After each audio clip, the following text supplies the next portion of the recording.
I came to this sub because I want to tell this to somebody, and it seems that I can only keep it to myself. I cried for several hours. I am very scared and tired, so I think I will be rambling. I just want to put this somewhere, and my husband and his family don't know English, so this place makes me feel safe. I learned that I am pregnant this morning. I don't know how long that has been. I told my husband the next moment I knew. He was happy. He told me he was glad. He was very happy when he left to meet his parents. I opened my door today to my mother-in-law and him. He did not tell me she would come, and he knows I don't do well with announced visitors, especially of that importance. It was her second or third time on our apartment, but she acted like it was hers. She ordered me to sit, and I felt so anxious. My heart was beating so fast, it all felt so unsafe. I kept looking at my husband, but he never looked me in the eyes. He was looking at the floor or at his hands. His mother demanded a paternity test, right after congratulating me. It felt so awful. She didn't say anything rude or bad, but it felt like she did. It felt like she called me a prostitute. I was shocked and I kept trying to get my husband to look at me, but he would not. She noticed and ordered me to look at her, and that her son would not help me. It felt so scary. She started to threaten me with the lawyers that are friends to their family. She told me that if I was smart, I would go with her to the clinic tomorrow and this will all be over with. It felt so awful. It felt like I was completely at the mercy of this woman. It felt like she could just grab me and put her hands inside me herself, and my husband would not protect me. And the most disgusting of all, it felt like she somehow did that. It felt like she somehow put her hands inside me and tainted whatever is there. Whatever I felt for my husband died at that moment. After the shock and the fear, I felt disgust for him. I felt sick sitting there. He looked so disgusting and pathetic sitting there silent, not protecting me. It felt disgusting that I ever let him touch me, let him do this to me. Like all the love I had for him was tainted too. All I managed to say was that I need time to decide. She told me there is nothing to decide. I told her that I am shocked and I need time. She told me that this was what she was afraid to hear and it's all very clear to her. It felt like I would throw up. I wanted to cry so badly and my voice was shaking, but I didn't cry. She said that she is sorry that it had to be this way, but she gave me 3 days. My husband stood to see her out, not saying a word to me. He went to see her to her car, and I was left alone. I immediately cried. I felt so scared. I felt like they could barge in and just take it out of me, if they wanted, like they thought so little of me. Did my husband always think that I was cheating, or did her? Did they always look at me and thought that I am unfaithful? Several times I tried to throw up because I was crying so hard. Why didn't my husband protect me? This is not who I married. The last time I felt so unsafe was when I was in my parents' home, and I vowed that I would never feel this way again. I married him because I felt like he could protect me, and he didn't. I still feel sick and disgusting, for letting him touch me, for being pregnant by him. When I heard him come back, I locked the door to the bathroom and I have been there ever since, crying. He didn't say a word to me. I am waiting for him to fall asleep, so I can fall asleep on a couch we have in the kitchen. I don't ever want to be in the same bed with him again. I may not think clearly, but I want a divorce. I will never feel safe with this man, and I would never love him again, I know that for certain. I will never be sure that he will protect me. I can't stay. The thing that makes me scared is that I want an abortion. It was the first thing I googled. What I have inside me is his, it ties me to him and to his mother, I want it out. While I was crying, I scratched my stomach unintentionally, and now it all red and itching. I can't think about what is inside of me without crying in hysteria. I want out, I want to be safe.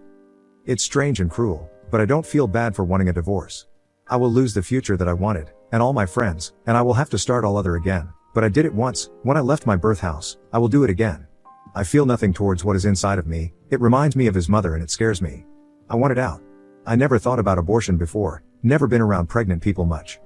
Right now I don't feel anything, but writing this post helped me calm down and I sort of have a plan now. I don't know if I should move out first, or go to a doctor first. I am afraid they will lock me if they find out. For some reason, this reminds me of the time I left my parents, and my head feels clear. I am not so panicked anymore and I mostly feel numb. But I was crying a lot earlier. I guess that's all. I want to sleep and I need to go to work tomorrow. I think that is good, because I have the excuse to be out of the flat. I don't feel safe here. Thank you for listening. I have no friends to tell this to.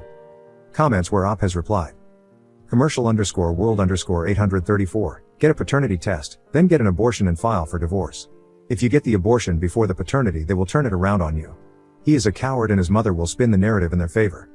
OP, I googled, and I think tests are done only when a mother is 9 weeks pregnant or further. I don't know how old is my pregnancy. My stomach is flat, and I never felt sick. I had pimples, cravings to eat a lot of food, soreness and was feeling constantly tired. I don't know what week that corresponds to. I have an insurance provided by my work, but I am scared to use it. I am scared they will somehow find out. The test plus initial doctor's appointment is very costly, but I have that money. What if it's not 9 weeks? I don't want to wait, I want it out. I don't care what they would think, I want out.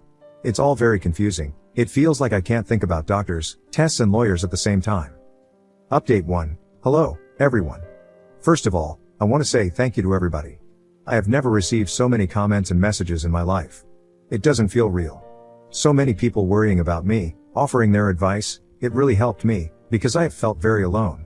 So, I wanted to say thank you, and sorry for taking so much time and not replying to everybody. I was sitting in the train wanting to reply to some comments, but new messages just kept appearing and I couldn't keep up. I don't think I have even interacted with as much people in my life. I also wanted to say thank you to a person who commented a funny joke in the first minutes of me posting. After posting, I had another hysteria, and this joke brought me out of it. I wanted to say thank you, but they deleted their comment. To save time for all the people worried about me, I am okay. I am still living with my husband, but I sleep on the couch. I am pregnant, week 7 or 8. I have talked with my husband, but nothing useful came out of that. I have decided to divorce him. I am looking for flats, but not making active moves. We will go to the clinic on Friday to give samples for a paternity test. I am not sure about an abortion yet. I feel very numb. In short, that's how the situation is. Many people asked if I cheated, and got downvoted. I think it is a fair thing for them to ask, since they do not know me, and I haven't said so in the post. This post was more of a way for me to collect my thoughts and to make believe like I am telling my story to a friend, so I didn't think to include every detail. I didn't know so many people would read it. So, to answer that question, I have not cheated. My husband was my first partner, and only. That is why it felt so disgusting to not receive any comment or reaction from him, because he knows about this. I fear that this will be long, but there's not many interesting things happening, so you can stop reading if you were worried for me. I am okay. Thank you. Now, the first thing I have to say is that I feel strange. I don't really feel anything. From the moment I woke up on Monday to this moment, I feel very numb. Nothing feels real. There was a small moment of feelings when I talked to my husband, but it was very fast. It doesn't feel right, but I feel okay. It's like I am a robot and I do work things and house things on an autopilot. I think that's a good thing. Maybe it's because I cried so much. My husband didn't leave the bedroom on Monday morning. He can work from home whenever he wants, so I think he decided to do that. I found myself quickly coming back to an old routine I used to do when I was a teenager. I would wake up and try to be as quiet as if I didn't exist, so I don't disturb anyone. It didn't feel right to me to feel the same thing all these years later as an adult, but I couldn't make myself behave another way, so I left for work quietly without saying a word. I received a lot of support on the train, reading your comments. Thank you for that. I kept reading while at work, researching clinics, and paternity tests. Many of your comments were very helpful and I used them to make a plan for myself. Near the noon on Monday, I started receiving comments from people asking for me to not end the pregnancy. Many people said that I experienced a trauma response and I am not thinking clearly. When I would go to the ladies' room at work, I would place my hands on my belly and try to feel something, but I felt as numb as ever. I don't really feel anything but a little sense of disgust when I think about this pregnancy and I am sorry about that.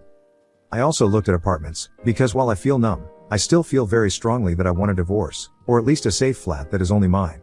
I can afford to move out now, and I can even afford to live on my own. I will have to cut some luxuries like dance classes and beauty appointments, and I won't be able to save money, but that is okay. I think the reason I felt so panicked about leaving was because when I left my parents, I had nothing. No money, no job, no diploma.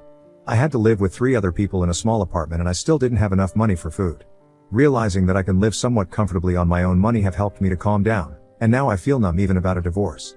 For now, my plan is to move out after we will give the samples for paternity test. I will probably have to wait until Monday or next Tuesday for my husband to go to the office so I could pack my things. I also received messages about my response being traumatic, and that my husband is also a victim, and that my view of him is sexist, basically telling me we need to talk. I was planning to talk to him either way, but those comments helped me formulate what I had to say. I am sorry, but I feel too tired to recreate the conversation. I will keep it short. If people will want to read the full talk, I will try to write it tomorrow on my way to work. In short. 1. I asked him if he thought I cheated. He said not initially, but my reaction to his mother made him think I cheated. I told him I reacted that way because I was scared. He told me there was nothing to be scared about. We argued and that went nowhere. 2. I asked him why he didn't protect me and why did he just let her in. In short, I learned that she gives him money for this flat, she basically pays for it. I didn't know that. So she had all the rights to just come in here. I won't lie, that made me feel very unsafe and I still feel unsafe, but I have committed to the plan, and I will go through it. Again, He didn't think that his mother was scary or threatening, and we argued about nothing. 3. Because of these pointless arguments, and of people in the comments saying my expectations of him were unreasonable, I told him everything I thought about our situation, how I see our responsibilities to one another and my history of abuse. I actually wrote it down before, because I wanted to have this conversation later, but it was that only moment when I didn't feel numb, but felt angry, so I told him then. He didn't really respond except for the times when I mentioned his mother, to say that she is not abusive. He looked very tired. 4. I told him my terms, I agreed at the test, but I don't want to see his mother. I don't want to stay alone with her. I don't want her in this flat. We will go to all the appointments together, not with her. He agreed. That is all. I didn't tell him about the divorce or my thoughts about abortion. I don't feel safe doing that. I received many comments urging me to play along, and that is what I decided to do. I have a or of experience doing that. We went to bed, he asked me to come back in the bedroom or to stay there, and he will take the couch, but it will feel disgusting sleeping in our bed, so I declined. I heard him speak on the phone to his mother, but could not make out the words. Next morning, I decided to not read any comments to have some time with myself. I wanted to use this day to understand how I feel about being pregnant. Sadly, I feel nothing. I felt nothing even at an appointment. Nothing felt real at the clinic and at home, like it was happening to another person. Doctor gave me recommendations, list of medications, list of diet restrictions and list of other doctors I have to go to, and all those things look very alien to me, like it's all a pretend game. I don't think what I am feeling is okay, but it helps me to have a clear mind, so I am not worried about it. I decided to give my husband until Monday to do something. To apologize, or to talk to me. Anything, really. If not, I will definitely divorce him. As for the baby, I will not do anything about it until I move out. I missed the window when an abortion is done via shot anyway, anything after that is invasive. I don't really feel anything towards being pregnant, and I will wait to see if that changes. That's the plan. Now, my husband's mother still makes me nervous. If I think about seeing her again, I feel scared. However, when I talked to my husband he was very sure that he can keep her away until the results, so I don't know if my fears are reasonable. I don't know what else to say. I probably forgot something, and I will reply to comments tomorrow morning. I wanted to thank everybody for their support and advice again. It really helped me, because all my friends are his friends, so I could not tell anybody, and seeing so much support gave me courage. Thank you. Update 2. Hello, everyone, this is an update to my post, which is almost a month old now. As always, I wanted to say thank you for all the support, and apologize for not updating sooner. My update was deleted, but things just kept happening every day, and I was too exhausted to rewrite the update. The main reason was not only the family drama, but my job. My boss didn't give me even one day off, so I had to do everything in the evening hours or weekends, which took a lot of time. December is a busy time in my line of work, so I often worked after hours. In short, I am no longer pregnant. I live in my own, very expensive, apartment, but I am not legally divorced yet. Lost all my friends, don't really have anyone, but I am okay. Don't want this to be long, so I don't want to repeat what I wrote in a deleted update. Maybe I can copy and paste it in the comments, if people are interested.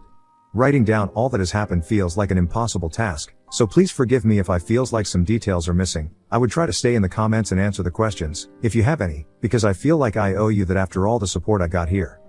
In short, I decided to stay with my husband and play along, until I will find a new flat and get a paternity test done. My husband and I, had a conversation. He refused to admit that his mother did anything wrong, told me I acted guilty, and I found out that our flat has been paid for by his mother. My husband makes good money, he can afford this flat. He agreed to let his mother pay for it so he could have more money for fun. It made me feel very unsafe and lied to. My husband promised me that I would never see his mother again, and lied to me. We had one visit to the doctor with just me and my husband. When I arrived to the clinic to get the test done, my husband was not there, but his mother was. I feel shame remembering that. I could not control my emotions at all. I called him crying and he said he didn't break his promise because it is not a doctor's visit, they would just take our blood. He was late to his appointment. I was alone with his mother in the room and I was crying the whole time. Nurses treated me badly, not talking to me and only talking to her and making faces when I made noises. Looking back, I see why they did that, because it did look like I was a young and stupid girl who cheated and is now paying for her choices, the way I acted. But I could not do anything about it. I had another episode where I had no thoughts, only panic, and could not control my emotions. Later I found out that his mother paid for the test as well. I still don't know why. He has enough money. After taking me home, he told me that I acted very inappropriately, and he feels ashamed because he can't invite his mother home. He also told me that my behavior makes him feel like he doesn't want to stay married to me. Now, I feel even thankful for this comment. It snapped me out of my panic state. I felt a lot of shame for wanting a divorce, but this helped me understand that it is a right thing to do. In my last update I wrote about how it felt like I was not fully there, and that all of this is happening to another person. People told me that I am dissociating. This state caused me to make mistakes in my work, so I could not get a day off. But, to be honest, I would like to stay dissociated, because it better than being constantly panicked and anxious, which was happening to me in the past weeks. I thought that when my husband and his mother would get the results, they would leave me alone, but I was wrong. When they learned that I was faithful, it got so much worse. His mother basically moved in with us. It was hell. She was texting and calling me all the time, demanding to know when I will be home. So, in a way I'm glad my job is so demanding, because I had an excuse to not be in contact with her when I was working and to do some things after work without her being suspicious, because I typically work more than 10 hours a day in busy months. However, I still had to sleep and spend evenings and weekends at home, and it was hell. She was with me all the time. She even waited outside the bathroom door for me and was knocking when I took too long. My husband said that she feels sorry and wants to show me that she cares, because I looked troubled. To me, it didn't feel this way. I could not do anything, because she made me feel so anxious. She started cleaning, cooking and everything else, and she was not nice about it. She also forced me to sleep in the same bed as my husband, and these nights were so horrible, I don't want to remember them at all. Thankfully, I moved out after 1.5 weeks, but, because it is New Year, the flats are very expensive. I can't stay in the flat I am renting right now long term. If I manage to make it until the end of the spring I can rent something more affordable, but I can rent something cheaper, not as cheap as flats will be in summer, after 3 months as well. I will wait and see. Because of the situation with his mother I only took the most important things. Most of my clothes, books, little things I like stayed there and I probably would not get them back, but I'm okay with it. When I moved, I just texted my husband telling him that I don't feel comfortable with him, don't like how our life turned out to be, don't want to live with his mother being with us constantly, and that is why I want to separate. He sent me a lot of texts, his mother, too, but I have not opened any text from his mother since moving. It feels really good knowing I can just delete them. My husband was very mad. He called me a lot of bad things, said a lot of unpleasant stuff. Reading that made me cry. When he asked me if I wanted a divorce I told him that having to sleep in the same bed with him again, and to endure his touch made me understand that not only do I not love him anymore, I feel disgusted. He told me that either I am cheating and got pregnant by him by chance, or I am completely wrong as a human being, really messed up. To be honest, I agree. I don't think it is normal to fall out of love this quickly, but I don't know why this happened. I guess I truly am a person who is very unwell. My husband demanded that I give him and his mother daily updates on my pregnancy, but by that time I was really sure that I wanted an abortion, so I had to move quickly. I would not want to describe in details what happened, but I would like to give advice, and thank those who gave me that advice. Get someone to be with you while doing that. First time trying to get the procedure, the woman at the reception told me that I had to give them my husband's written consent, and it made me so scared and panicked again, I could not think clear. Later, listening to the advice I got from some people here, thank you so much, I searched for groups who help women in hard life situations, and one of them helped me. They gave me a volunteer who was just with me during this. She told me that it's not legal for them to ask me that, and there are a lot of tricks they use to make women waste time. Without her, I would be so lost. I am so thankful. A lot of people were invested in my pregnancy and told me that I should keep it, that me wanting the abortion is a trauma response, and I would feel guilty and bad after the procedure. I understand that they wanted the best for me, and I am sorry to say, but I don't feel bad at all. Honestly, despite the pain and the general feeling of being ill, which is still with me today, I felt so much better after the procedure, mentally. I placed a lot of my attention on the divorce itself, thinking that it would put an end to my state of panic, but it turned out that ending the pregnancy was what I needed. I know it sounds bad, but I want to be truthful. My reasoning is, if it is a trauma response, this child does not deserve a mother like that. And I am, apparently, a deeply unwell person who can't control when they would become motionless and full of fear, and who can fall out of love in a day, so I won't be a good mother to anyone. And I have to say with all certainty, my husband's mother does not deserve to have children in her care. I know I was emotional back then, but now I am sure, she is made out of the same things my parents are made out of. I can just feel it. I should have been wiser and seen it before. I have some thought on why I haven't, and why I didn't see the way my husband would be, but I need to think about it some more. I texted my husband I am no longer pregnant, and for now I'm ignoring his calls and texts. I can't deal with that. As I said, all my friends are his friends, and his mother told everyone that I was pregnant without my permission on her Instagram, so all of them knew that I was pregnant and probably know that I ended it by now. Some of our friends, mostly women, reached out to me after I moved, and were offering support, but nobody texts me now and 2 of them unfollowed me on Instagram. I knew that would happen and I am okay with that. I never had friends, I was always a weird person, but still, having people to talk to and hang out with was nice, and I feel sad thinking about what they must think of me now. But these are not my friends, so I have to leave. That's all I have on my mind now. Probably forgot something again. I am mostly in bed today, trying to get better, because I have to work next week, with overtime as well. Thank you again for all your well wishes and advice. You helped me in all of this, because I didn't feel so alone. I wish you all happy holidays and I hope that yours are nice, fun and you spend them the way you want to.